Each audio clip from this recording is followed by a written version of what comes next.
Alright, welcome back to another video, and you read the title correctly. It is Stop Glorifying slash Doing These. They'll keep you broke. Number one, stop virtue signaling. There's a certain amount of racism in this country, but at a certain point it's like, look, you gotta help me help you, alright?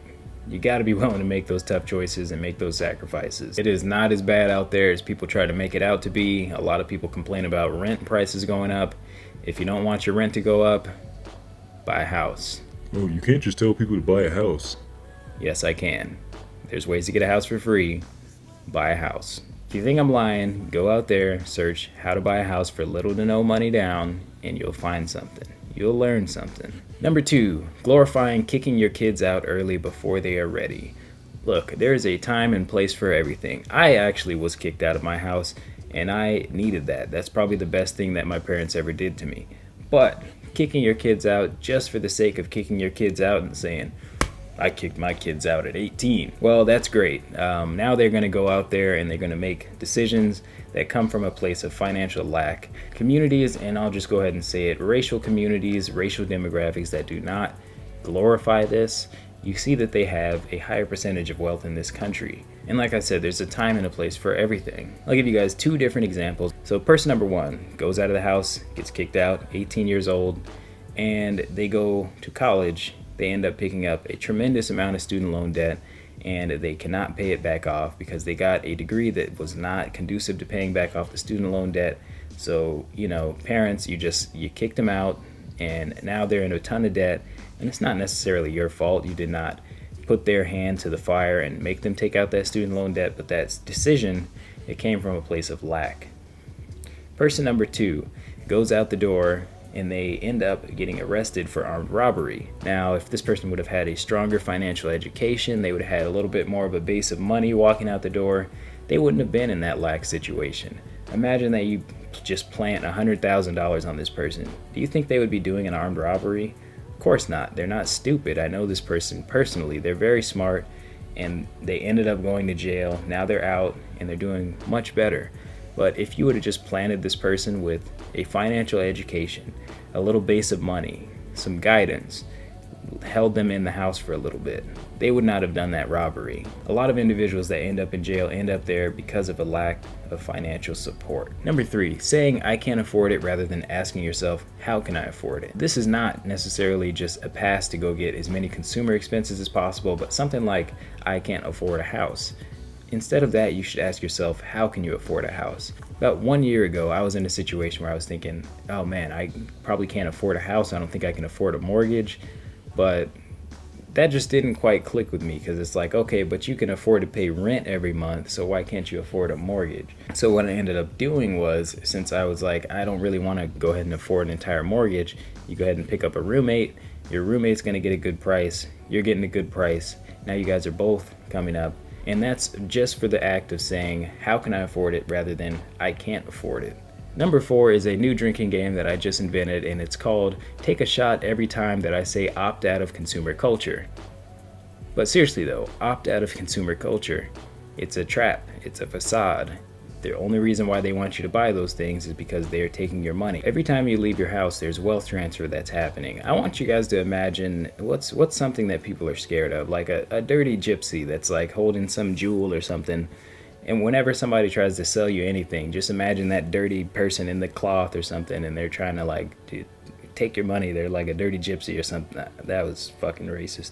I'm gonna go ahead and edit that out. Number five, having a social life that centers around spending money. So essentially, I've seen this a lot. Like a lot of people, I talk to them and they're like, yeah, man, I feel like I should be saving more. And then every weekend I see them dropping like $200 to $300. They're like, I really don't like drinking. And then the next weekend I see them dropping $200 to $300. And they're like, oh, it's a continuous cycle. I'm like, man, come hang out with me or something. Like, change your circle if you don't like doing that shit.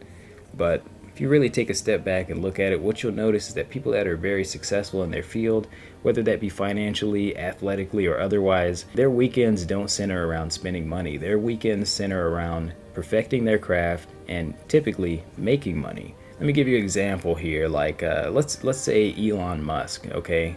A typical weekend for him could be, going out to show like a rocket or this crazy looking truck or something like that. You think he's having a great time? I mean, honestly, he looks like he's having a really good time. Like he was on the Joe Rogan podcast and he tanked the stock, smoked a little bit of weed, and I mean that stuff looked like a great time. But every time he's doing something like that, he's working his butt off all the time, and he's always having a great time. So it's not only your circle, it's just your habits. Which side of the counter are you standing on whenever there's a transaction? Are you on the side of the counter that's receiving the money, or are you on the side of the counter that's giving the money? It's not that hard to imagine. The person on the side of the counter that's receiving the money more often is going to be the one who's going to end up with the money. It's not a revolutionary concept. All right, number 6 is kind of a two-parter. Number 1, stop saying that money will not make you happy. Number 2, stop vilifying rich people. Reason for number 1, money will not make you happy. Of course money will not make you happy. Money is a piece of paper. You being happy will make you happy. Money will make you free. You must go make yourself happy. The only thing that you'll ever have in this life is this moment right now, and whatever you're going to go do with that, that's how you have to go create your happiness. Nobody in the financial community is going to dispute that. It's not like, oh, if you just dump a huge pile of paper on me right now, I'm just going to be happy.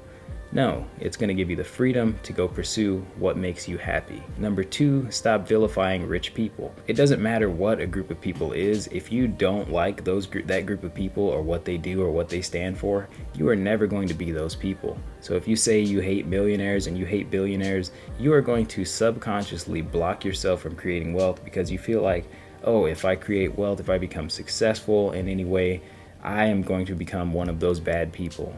And that's just not true. Those people are normal people, and money's just a tool that they either have or don't have. If someone's good, money's a tool for them to do more good. If someone is bad, money is a tool for them to do more bad. If you're already a good person, then you should be able to do more good when you have more tools to do good. Number 7 is stop glorifying sports. And I have some very specific thoughts about this because coming up, I grew up in a very sports-focused household, and I do love sports, and I do think that people should play sports. So it might seem like I'm contradicting myself, but hear me out here for a second. Sports definitely instilled in me a lot of the keys to success that I still value to today, and I wrote a couple of these down. They're confidence, perseverance, teamwork, resilience, ability to fight through pain. All of these things, I learned those through sports. But the fact of the matter is that 99.9% of people that go into sports are not going to make a dime being in sports. So why is it that we as a culture are valuing practicing sports over something like our survival? Why are we not learning to have money, build money, save money, do our taxes, do things that are going to help us survive, do things that are going to actually keep us out of prison, where we're so desperate that we'll go and pull an armed robbery, sell drugs, do things like be out in the streets late nights and getting rounded up by the police, ending up in the prison system?